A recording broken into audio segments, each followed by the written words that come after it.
Thorny, as we venture into the R&R, two truths are consistent.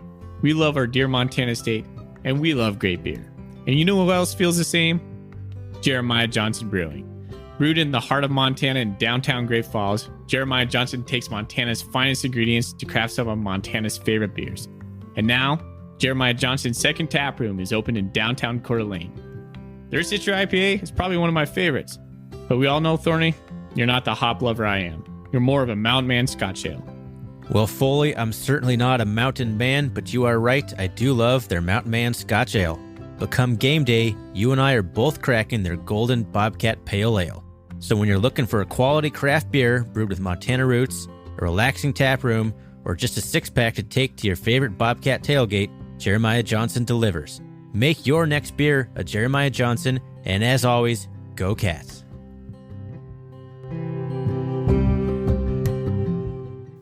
I'm sorry. I can't see this depth chart. Well, then find a different one or do something. Save it on your computer. You can't wait till we start recording to figure out you can't read the depth chart. Well, I thought it was going to get bigger when I clicked on That's it. what she said.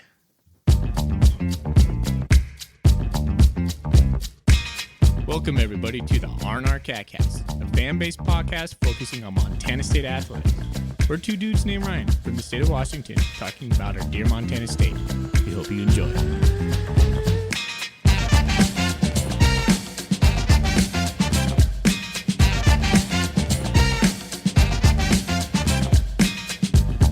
All right. Welcome back, Bobcat fans. Well, thanks for joining us. It is finally game week. We are so ecstatic. We got the vim just pumping through our veins right now. Man, thanks for joining us on another episode of the R&R Catcast. We are your Ryans. I am Ryan Foley. Across the state from me is my buddy, Ryan Thornburg. We are the Bobcat Podcast of the Big Sky Podcast Network. And man, we have an awesome sponsor in Jeremiah Johnson brewing awesome beer in our hometown of Great Falls, Montana, with the second tap room in Coeur d'Alene. And I'm just pumped.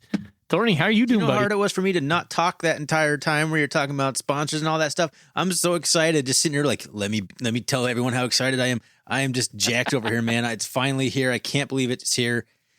Oh, I don't even know what to say in some regards. I'm just stoked, man. Stoked. It's like coming out of the grave. Yeah. We've just been buried for the last 2 years, and man, just plowing an arm through the field or whatever, the dirt, we're going to claw our way out of this. We're going to watch Bobcat football this Saturday. I can't believe it. It's almost surreal. It is. Like, I was just thinking, like, I'm not sure it's fully hit me yet. Sometimes I just completely jacked up, and other times, like, I'm not even thinking about Bobcat football because I'm just used to not thinking about a game. But, oh, man, it's here. It's game week. It is game week. When's the last? Oh, we haven't said that in so long. December 19th, 2019, by my calculation. Jeez. This is the sole reason we started this whole thing. It is.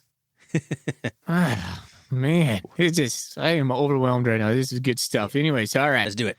So what are we going to talk about today? Let's see. Well, we're going to discuss the depth chart that came out, first depth chart of the season. We'll talk a little bit about Brent Vigen's press conference. Yeah, we'll go into some injuries that have come up already. And we'll do a little bit of previewing Wyoming. We looked at their depth chart. We do not claim to be experts on Wyoming at all, but that is something we'll dip our toe into. We have quite a few Golden Coolie questions. Thorny and I are going to tickle you with a little bold prediction and a little buy or sell on the back end, and then we'll get out of here. Tickle. But first, Thorny, we got to talk about what are we drinking tonight? What's in our Golden Coolie? All right. I have the Meadowlark Harvester American Cream Ale from Meadowlark Brewery in Sidney, Montana. 5.5% alcohol. You know, it's pretty tasty. It is it's just a lighter cream ale. You know, it's good. It's a good summer beer. I'm enjoying it. I like the can. I'll show you it here. It's got a little truck on it. Little golden wheat looking thing going on here. I like it. It's good. I would get it again. To keep continuing my tradition of Montana beers. Did your mom bring it for you? I think I bought this when I was in Montana. It's hard to know. My mom brought me a whole bunch more beer. If you listen to the last episode, if you didn't skip through all the ads in the beginning, which I know everyone does, but you would have heard me telling my mom that we were recording because I'm in her room, the spare bedroom where I'm recording, and she was man. going to come in. I'm like, Mom, don't come in. But yeah, she's here, helping babysit, and she brought some more beer. So yay beer and Mom's. She make you your sandwich? No, nope. I'm doing most of the sandwich making these days. What are you drinking, Foley? Okay. I have nothing interesting. My wife told me you cannot go out tonight. I was like, I gotta go get beer. I hadn't thought about this. It's our first game. She's like, just drink what's in the fridge. I have a Coors Original banquet beer. You know, if you would have just said I had a Coors Original, I'd be okay with that. But the story, not as exciting. I know. I blame it on my wife. Well, throw her under the bus. She won't listen to this anyway. I'm going to go ahead and blame this whole situation if we lose already. That's already the first bad vibe of the week, is you not being able to get the beer you wanted for our first episode back. I know. Come on. All right. Jeez. It's okay. We'll overcome. Adapt. All right. Let's get into... Well, Thorny, do you want to discuss the depth chart first, or... Yeah, let's go right into the depth chart. I guess the first thing we want to talk about is, I guess it's from the press conference. A couple of injuries were announced today by Brent Vegan in the press conference. There were some noticeable absences from the depth chart, namely Tyrell Thomas and Nate Stewart, and I think Luke Pollock is also not on here. Is that correct?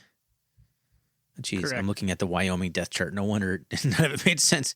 Yeah, Luke Pollock is also nursing an injury too. Tyrell Thomas has a lower body injury. He is day to day. It sounds like Nate Stewart and Luke Pollock might be a little bit more serious.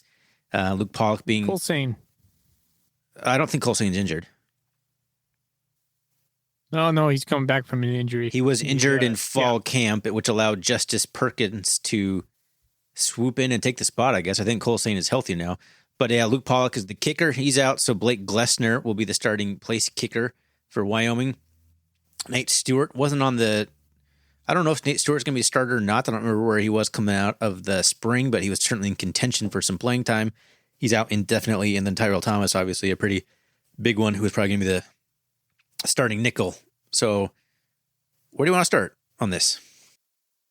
All right. Well, let's start right where the biggest thing that I saw that was different from our preview episode was center, Justice Perkins.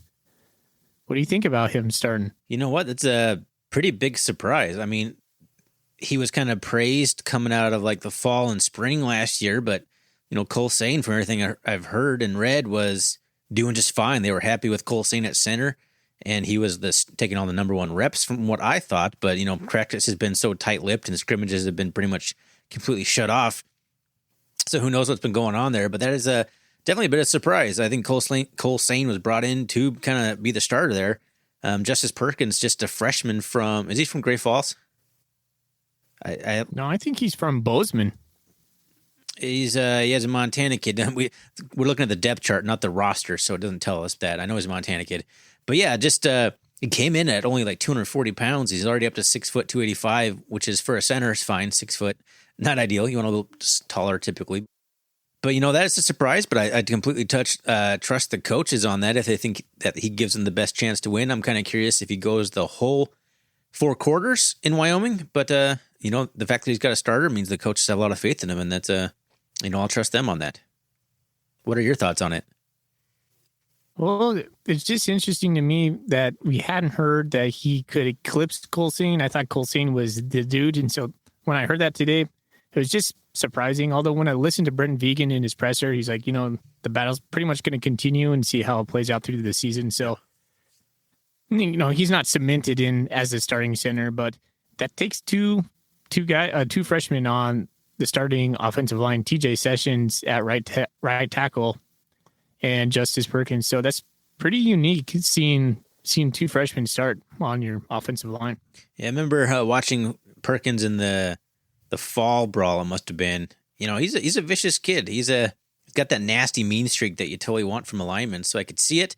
And it sounds like Colsane was hurt a little bit in fall camp, which gave Perkins some extended opportunities, and he took advantage of it. So, but like you said, 2 freshmen in the offensive line, but they're both big kids, 295 and 285. It's not Not huge, but that's plenty big. So I think, just looking at this depth chart now, even though we just talked about this a little bit ago, there's definitely some concern about depth on the offensive line. We got 2 freshmen starting, so that tells you a little bit about the potential depth there. But interesting to see Perkins inserted in there anyway to finish off the original point there. Do you see any other surprises? Well, I mean, when the depth chart was released, no one knew exactly what was going on with Tyrell Thomas or Nate Stewart. So now that I've known that they were injured, I don't see any other surprises, especially like Luke Pollock too. But you and I have been talking about Pollock and Glessner. We weren't sure who was necessarily going to start anyway, so it wouldn't have been surprising to me either way. But now we see that Ty Okada is going to move down to the nickel spot.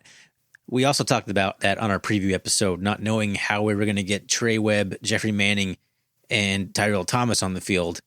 So now, Ty Okada. So that, with Tyrell Thomas being out, I guess that kind of makes that more clear there. Webb and Manning at the safety spot and Okada at the nickel spot. So it's going to put a lot of pressure on the young corners there, James Campbell and Eric Zambrano. James Campbell being a junior, but first year being a defensive back ever. So, a little interesting there. So what are your thoughts on the secondary there? That's the other thing that kind of jumped out to me. Well, Vegan said Ty Okada could play nickel, strong safety, and free safety. So he's a guy that we're probably going to move around at will whenever. So that kudos to Ty Okada. I mean, I hadn't listened to Ty Okada, but like midsummer, Colter Nuan has put out a interview with him. Man, he just came across such a well put together guy. He has a great voice. I mean, I was a little jealous of his voice, but that's neither here nor there. But yeah, just really impressed with his just the way he came across. So I'm pretty stoked about that. I'm looking at the corners. We're taking Simeon Woodard, a freshman. So he's second behind Zambrano. And to kind of parlay that back into the offense, we also have a freshman, Andrew Patterson, second behind Lance McCutcheon. So those are 2 freshmen that are notable on the depth chart. How much playing time did Zambrano get last year, if any? Man, that's a tough question. I remember. I think he was I can't in really some. remember even more. Yeah, so I definitely remember his name, and then but like late season, and then the fall brawl and all that stuff. It just kind of all runs together right now. So if you're looking at the 5 secondary spots on Freddie Banks's defense, Ty Okada is the only one with starting experience for the Bobcats. Yep. He's the only one that has any starts. James Campbell, Miles Jackson, Eric Zambrano, and Simeon Woodard, the 4 corners. 0 combined starts in college for the 4 of those guys. So that's a little interesting. Jeffrey Manning and Trey Webb have played plenty in the FBS ranks, and then they have experience, just not here. So that's one thing that kind of jumped out is just the secondary with the Tyrell Thomas moving around or being out there, the puzzle pieces being moved around as necessary. The other thing that jumped out, you talked a little bit about Simeon Woodard being a true freshman to travel. The other one is Andrew Patterson, a true freshman wide receiver, the backup to Lance McCutcheon. So there's 2 true freshmen traveling to Wyoming. Do you think that they're going to see any playing time as true freshmen? Oh, yeah, absolutely. In this game? I mean, the first game for sure. I think they're going to play right away. And I don't know if they're going to be limited by that 4-game rule that they have for redshirt rule. But yeah, I mean, when you listen to Coach Vegan talk about that earlier today, he said just like that. He's like, we have that rule. We can rely on that, but we're going to see. We're going to take it as it goes. Do you agree with using one of the 4 games of a true freshman's redshirt season on a game like Wyoming, where you're, the odds of you winning are lower and not as important of a game in the grand scheme of things as a conference game? No, not really. I mean, if you put it that way, there's probably the writing might be on the wall that these guys are not redshirting, at least not this year. They're probably there just mainly for injuries, as backups for injuries, but I guess you never know. You throw one game on this, I wouldn't be too upset about it. But from that point of view, I wouldn't like to see those guys just play a few snaps of Wyoming and burn one of those games. It just kind of seems pointless. All right, buy or sell. Andrew Patterson catches a pass at Wyoming. So I'm going to buy it. You going to buy it? Mark it down. All right. That is written. I'm writing that down. I'm totally not. Me too. I'll probably remember it next time. The other thing that stood out to me, last thing I want to talk about, I was thinking that our defensive tackles weren't that big, but now I'm looking at Benson, 6'4", 290, and Kyle Rigg, 6'5", 280. Those are some pretty big interior defensive linemen. They're a little bit bigger than I was initially thinking. Yeah, especially when you compare them to Wyoming's. Yeah, we'll Like, we'll get to that, but yeah, the Wyoming, they're actually bigger than the tackles at Wyoming. All right, so let's move on from the depth chart. Let's talk a little bit about, was there anything you want to mention from the press conference? Did you listen to Brent Vigen's press conference before we get into the Wyoming chat? Yeah, I did. I listened to all of it. I actually listened to it twice. Oh. You know, Brent Vigen loves him in a suit. Have you noticed that? I think that's not uncommon. I think it's pretty typical for coaches to wear suits. I don't think I ever saw Jeff Choate wearing a suit. Well, Jeff Choate's I see Jeff Brent Choate. Vigen wearing a suit all the time. He's dapper. He's got the nice. I don't even know the names of the ties right now. The Windsor knot. I think he's got the Windsor knot up there. I mean, I think I heard Coulter Nuanez once describe Jeff Choate as the guy who's going to wear a pair of blue jeans and a $300 pair of shoes. Jeff Choate used to come to these press conferences. I used to like pop popcorn, bring out a drink, and just like saddle up because I love listening to Jeff Choate on Mondays. Remember, he used to bring that little card with him, and all of his notes were just like on that little card. And then he would just go on the diatribe for about 20 minutes, just telling you how Bobcats are not even going to stack up against the team. And then he would eventually talk himself into, okay, I think we got a chance. But he would tell you, everybody, Brent Vigen was not like that. You know, though, but one thing that kind of struck me in the press conference, Brent Vigen has a lot of confidence, man. Like when you listen to him, he's not getting rattled, and he's got great answers for every question that is coming his way. So I'm happy when I watch the press conference. Of course, he's not the hype train that Jeff Choate was. And, you know, at one point, we're going to have to stop comparing him against Jeff Choate. And I didn't want to go down that route, but yeah, I was pretty stoked. I was pretty stoked to watch it today. It just reminded me that football is back, and I'm excited for him. I think he's, you know, Ryan, I honestly think he's like, man, this is just kind of weird that we're playing Wyoming. I would bet, go back to that truth serum we talked about last week, if we would give it to Brent Vigen, I bet he would not want to be playing Wyoming his first game. No, there's no way he wants to play like his oldest friend in the profession against the first game in a game that he's going to be outmatched in. I mean, that's just not a fun scenario for him. And it's going to be just weird emotions. There's going to be lots of people there that he's going to know, like everybody there is going to be looking across the sidelines and like recognize like every single dude there. Even Tim Polasek, the guy who took his job, they worked together in North Dakota State. So he's like familiar with like literally every single person over there. So it's a weird dynamic, and not ideal for your first head coaching game, period.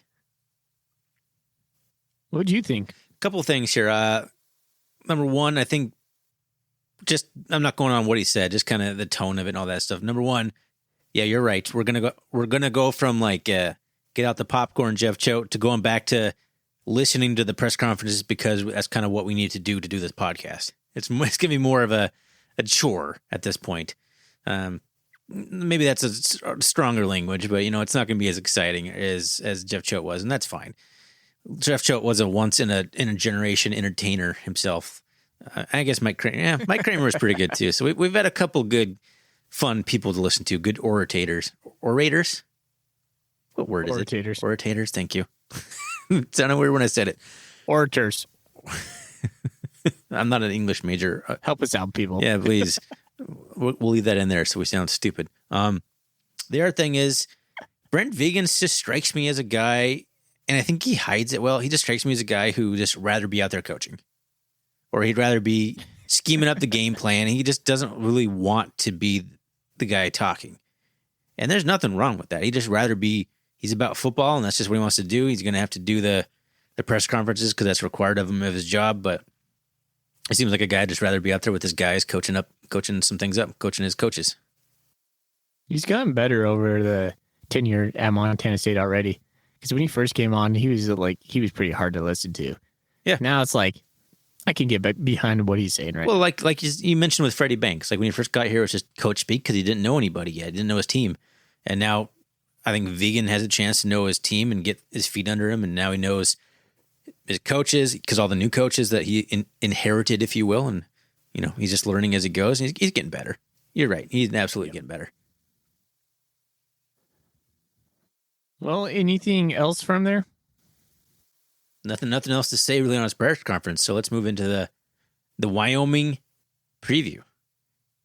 Now, before you as a listener listen to this, I highly recommend listening to the interview that we did with Cody Tucker, if you haven't already, from 7220. I just want to keep saying 7220. I did say it right. Sports.com. He was a wealth of information about Wyoming sports, broke things down better than we ever could. In fact, most of what we're going to say right now is basically what we learned from listening to Cody, because we haven't done a whole lot of external research, at least I haven't, outside of that. But we are looking at the Wyoming depth chart, which they also released today. So we're going to kind of peek through that and talk a little bit about the Wyoming game. So I guess first things first, what is your biggest concern going into the Wyoming game? I think there's size on the defensive line and offensive line is my biggest concern. I just don't think we have I think our starters match up well, but the depth that I'm seeing is just kind of overwhelming for us. So I just think it's probably going to be the best fronts we'll see this year. Yeah, they got some of their studs back, like Cody was saying, that were opted out or injured or stuff. So their defensive line, their front seven is supposed to be very, very good. Now they're not that big. And that's the one thing that I was a little surprised to see. I was thinking that we would just be completely oversized when I just kind of thought about like a team like Wyoming, a Craig Bowl team with FBS guys. But their starting nose tackle is 6'4", 274, and the defensive tackle is 6'4", 278. So actually, Kyle Rigg and Chase Benson are both bigger than them, and their ends are about the same size as Amandre Williams and Daniel Hardy. Their end Garrett Krall, 6'5", 239. And Jalen Pate, 6'3", 247. So they're good size. So it's really a wash size-wise. I think they're very talented. I think they're, like you said, deep. Their backup defensive ends are actually both bigger than the starters. So you're going to just see some guys rotate in, and that will definitely be a huge test for our offensive line that is missing two players that we're expecting to be very big key cogs in the offensive line. So that's going to be my biggest concern is their defensive line versus our offensive line. So their offensive line weight is their starters are 328, 313, 309, 310, 314. Yeah. So those are some bigs, man. That's the other concern is our defensive line versus their offensive line. I think our defensive line is going to be very good. But yeah, you look at the size of those guys and how many starts they have. I read that they have like 45 starts together as a unit or something like that. Now, I heard that today that maybe one of these guys wasn't a projected starter. Maybe somebody won a job that wasn't projected to win a job. But either way, they're a very experienced, big group, and that's going to be an absolute huge test for our defensive line to see where we stand, how we measure up. The other thing you look FBS team, man. Yeah, I mean, they're just gonna have more dudes. You look down there, and like that's what I'm saying. Like their wide receivers are 6'3", 210. They only have two listed: Isaiah Nair, 6'3", 210, sophomore, and then they have Aiden Eberhardt, who's 6'2", 195. So they got a couple guys, 200 pounds plus, 6'2", 6'3. Only two wide receivers listed, which is interesting. So that would mean they would have a quarterback, a running back, a fullback, two wide receivers, 5 linemen, and a tight end. Is that what they're going to run? Are they They have two fullbacks listed. They have a starter. They have a starter and a backup as their fullbacks. So they must be a pretty pro style offense here, old school pro style offense. Yeah, or maybe they run a couple multiple tight end sets. Not sure on that. And then you look at their running backs. That's a big concern too. You were listening to Cody Tucker talk, just raving about Xavier Valladay, and we know that he's going to be probably all conference, one of the best running backs in the Mountain West Conference. But Trey Smith and Titus Swin, the two backups, are going to be guys that really present problems as they rotate in guys blocking behind their big offensive line and the pretty good sized fullback. So, it's going to be a physical game, something that the Bobcats pride themselves on, but we might just be out physicaled and outsized in this game.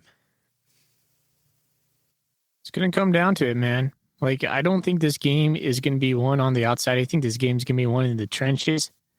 I think both teams are kind of probably a mirror image of each other, right? I mean, Vegan being a bold disciple. So I just think it's going to be like just a slobber knocker of a game. Just put your best dudes out there and just run them against each other. It's just going to be a hard hitting type of game. So I'm expecting that.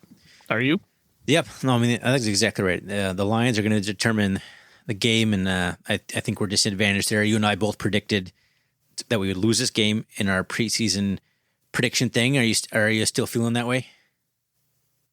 Yeah, I do. I mean, we could talk more about this, but go listen to our interview with Cody Tucker if you really want to get into the weeds on all this stuff. But it's going to be a really tough game, and I think we'll just leave it at that. Well, let's transition into our Golden Coolie questions then. All right. Yeah, we got plenty of those. So we'll leave some time for those. That was hope on this is it's not too long of an episode. So let's get into some Golden Coolie questions. You get one picked out? All right. I'm going to mine Bobcat Nation here first. Yeah, let's start off with Bleeding Blue since we're still talking a little bit about we're fresh off the Wyoming chat. He says, did the defense give up under 35 points in this game? And do they get any takeaways? So why don't you tackle that one? Ooh, man. Bleeding Blues is going into a little bit of some stuff I had up my sleeve for you. Do we give up 35 points? I don't think so. Did look at some betting lines. The over-under is at 44.5. I just don't think that's going to... I just don't see Montana State giving up 35 points this week. Do we get any takeaways? I'm going to buy that. Yes, I think we do get a takeaway. I don't think that we give up 35 points, and I don't think that's necessarily because Wyoming can't. I just don't think that Wyoming is that team that scores that much, and I think if it becomes kind of lopsided, I think actually Craig Bull maybe won't pummel his old buddy Brent Vegan if it gets to that point. I'm not sure we'll get to that point. If it does, I just don't see 35 points. That's right around where I'd set the over and under. So that's a good line there, but I'll take the under on that, if you will. And for takeaways, Wyoming's going to be a team that is a lot like the Bobcats and pride themselves on ball control. I'm hoping that we'll get a fumble recovery. So yeah, I'll buy that. If we're going to buy or sell on it, because that's how you phrase it, and I'll do the same. Good question. I got the next one. Hawks86 says, will Vegan, Housewright, or Banks, will someone want them fired on the game day thread after the game? Absolutely. Yeah. I've been talking to Ryan about this. I was going to say, Overreaction Saturday is coming, Overreaction Sunday is coming. No doubt about that. We have not watched football, and so all the armchair quarterbacks are just going to be just rifling off hot takes left and right. So no matter what, let's say if we win, it's going to be the greatest thing ever. If we lose, fire them all. So it's coming. I guarantee it. I don't think it is. Oh, man, I don't think you're so even wrong this on that. fan base So is as irrational as that to fire a coach after one game against an FBS team. There are going to be some very unhappy people. It's like, is Vegan really the right guy for the job? I don't think anyone's going to outright come and say they want them fired, though. I will say no on that. Montana State goes and lays an egg. They're just going to be out there going, fire him. No. We want Joe back. 42-0. There's no one's going to be calling for firing. No one is that irrational. Yeah, you're so wrong on that. You're so wrong. All right, I got a beer on that. All righty. The Colorado Cat asks us, this hasn't really been discussed, but Wyoming has the highest elevation stadium in the country, which is true because that's what Cody Tucker told us, and that's why it's called 7220 Sports, because that's the elevation, 7,220 feet. Even though it's week one and everyone should be in the best shape of their lives and not playing in over 600 days, will this have a negative impact on us? NAU is always a challenge when playing in Flagstaff, and Laramie is even higher up. I'm going to say, yeah, I think it actually probably will, with especially how physical the game might be. You can't really game plan for that. And I just think think the fact that it's our first football game in 600 days, I think if it gets to a situation where the game is getting close in the third quarter, I think Wyoming can start to really use that to their advantage and kind of pull away if the game's close. What are your thoughts? I think this is something people put too much stock into. I'm tired of hearing about it. I mean, it's always talked about when you go to NAU. Colorado Cap brings it up. I mean, it might be a good point, but I don't know. I just don't buy into it all that much. Like, I do a lot of running, obviously, and I go to different places and run. It never really affects me all that much. Yeah, I'm not sure that's the same exact apples to apples comparison there, but fully saying no, not really. High elevation, not really a factor in this game. I say it can be. I'm not saying it's a huge factor, but I think it could be something that when a team doesn't have as much depth, that's where things can guys start getting gassed, and the depth isn't there. That's where that can be an impact. I think it's a crutch people lean on. I think if we have a bad game, they'd be like, oh, the elevation really got me. I couldn't handle it. So I think it's a little bit of BS. Fire Brent Vigen for not practicing at 8,000 feet somehow. Suck it up. Figure it out. Cats R Us asks us who's going to be the Cats quarterback for most of the fourth quarter. That's an interesting question. I'm going to say it's Matt McKay. So if Matt McKay is still the quarterback in the fourth quarter, does that mean we're still in the striking distance? Are we still able to win the game? I think so, man. I think this is going to be a closely contested game. I know I predicted it says a loss, but I think it's a close one. So he says most of the fourth quarter. I'll say, yeah, I'll agree with that. I'll say Matt McKay will be there for most of the fourth quarter. If it is Tucker Rovig at any point, it would be probably with 4 or 5 minutes left, unless the game is completely out of hand by then. So I'm hoping that it's at least competitive into the fourth quarter. So, yeah, I'll say Matt McKay is running. He needs reps. If he's going to be the number one quarterback for all season, he's got to take majority of the reps, even if we're losing, just to get some confidence going and some rhythm in the offense. All right, thank you. Cats R Us. Thorny, you have the Twitter ones ready? So we've talked about this, but our buddy Chris Hammond asked us this in a bit more specific manner than we've talked about it. He asked us who has the advantage, Brent Vigen being the Wyoming offensive coordinator only 6 months ago, with much of the MSU defense staff in place, or the Wyoming defense staff having seen Vigen's offense for 7 years and getting him at MSU with only 6 months to implement it. We've talked about this. We thought about this. It's been discussed on the Bobcat board. I still don't know who has the advantage. I honestly would lean towards Brent Vigen in this scenario because I don't necessarily think that the offense is going to mimic Brent Vigen's offense at Wyoming. It could be, and I can be wrong. I think Housewright's going to bring enough to the table that Vigen's offense could throw some wrinkles at Wyoming, and Wyoming wouldn't be able to foresee any of that. Whereas the defense Wyoming is going to run is going to be largely the same regardless of their opponent. I think right. So he knows more players, and so he's going to be telling them to do this and sees of the players. So, but the way you said, I'm leaning towards Vigen, although it is really a toss up. Yeah. It's really hard to parse out. And even if Vigen had a definitive advantage here, I don't think it's going to impact the game all that much. But I do think that, I guess Vigen would have the slight advantage overall here. Okay. Well, we had some audio troubles there. I'm not sure the last thing that we said. I think we finished Chris Hammond's question on who has the advantage, Brent Vigen or Wyoming, basically.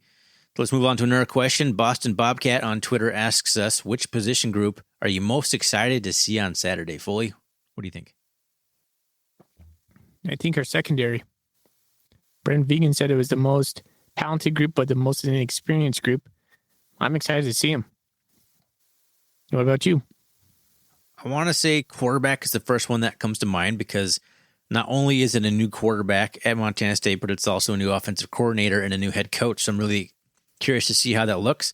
I'm also really excited to watch the wide receivers because they're like another fresh new crop of guys. Like none of them really have returning experience except for Willie Patterson and Coy Steele. But honestly, I'm most excited to watch Troy Anderson, so therefore I am most excited to watch the linebackers. I'm just excited to see half the team. I just want to watch the The secondary. No, that's not true, but that's a really good question. That's a really good question. I hadn't thought about that. That's a good one. Yeah, I mean, there's so much to watch, but that would be, Troy Anderson, linebacker. You got any other questions you I see? think secondary for me would be Matt McKay. I really want to see what. Yeah. No, he's definitely up there. I'm very excited. I'm very hopeful to see kind of a new chapter in the passing game at Montana State. Oh man, we got our fingers crossed, right? Yes, big time. All righty. Is that it, Thorny, on the Golden Coolie questions? Ooh, Tanner Gooch on Twitter asks us, will Isaiah Afonso solidify his place on the Montana State running back Mount Rushmore this season? Oh, man. That's a tough one. There's so many good running backs from Montana State that I know, like, I can't think of them all, but the history of running backs at Montana State is deep. So, Tanner, I'm going to say no. He's only a junior. I think he'll probably do that as a senior. I don't think he hits that as a junior. I don't know what the Montana State rushing record is for yards. He's already 12th, I think I remember hearing. He's already got about 2,000 yards as a junior, so if he can get another 1,000, he'll be at 3,000 yards. I mean, that'll be top 5 right there. So I don't know about this season, but I'll say no, not quite this season, unless he goes for 1,500 yards, which I just don't really see with how much I think we'll probably share the load back there, but not quite there. Gotta have a 4th year. It's a good question, very good question. All right, let's pick a winner. Well, let me see. I think I have a winner. Let me see if we have any other questions that are serious. Okay, that's all I got. So, who's your winner? I'm gonna go Boston. Who are you most excited to see? You know what? I'm going to go with Boston, too. I kind of just looked at the rest of the questions, but yeah, that's probably the most... Yeah, that was the most fun question. I'll go with Boston Bobcat. Woo, all right, Boston. BB, my man. Hit us up. We'll get you a Coolie. I don't know if you have one. You might already have one. I know you interact with on Twitter quite a bit, but if you don't have one, well, congratulations. You're getting one now. Right on. Okay, Thorny. Let's move into a little some lighter material.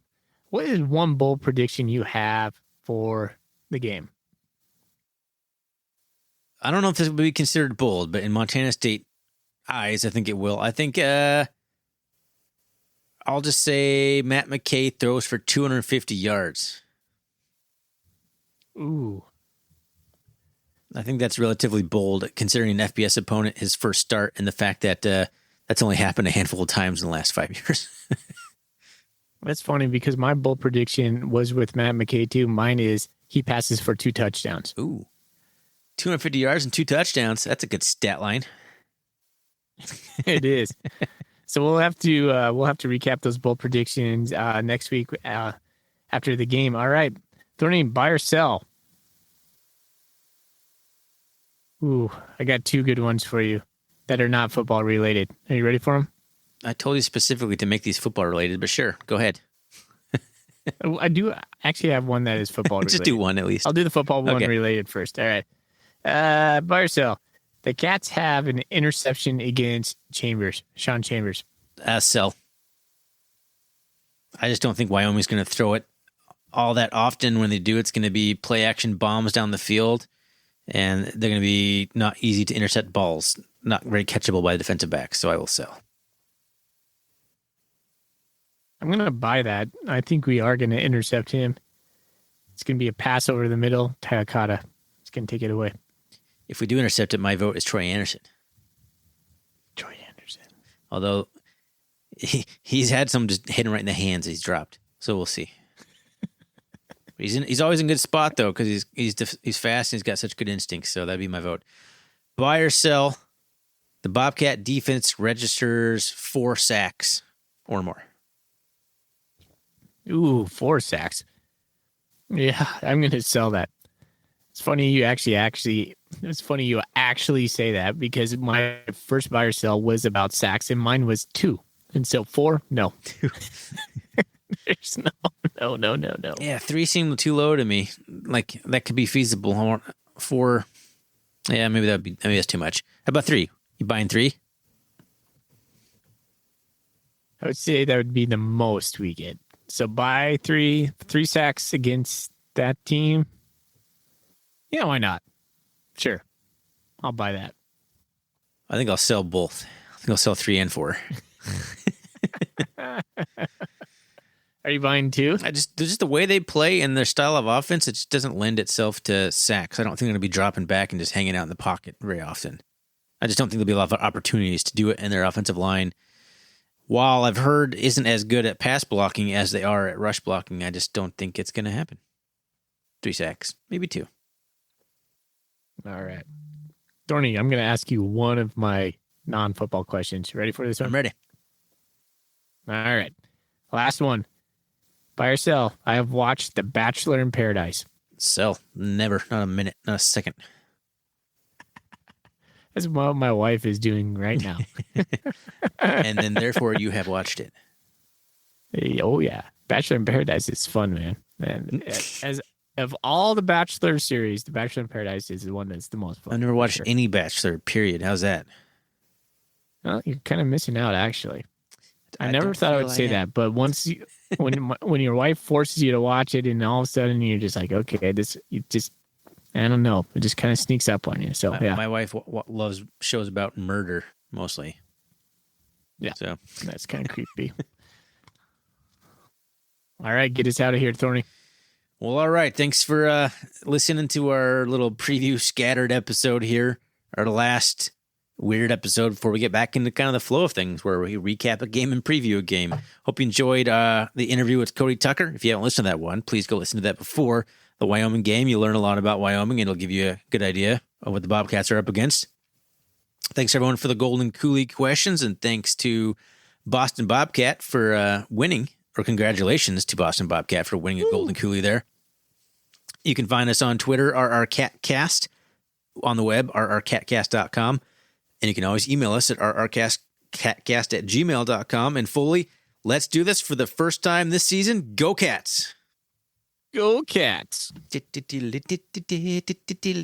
Go Cats!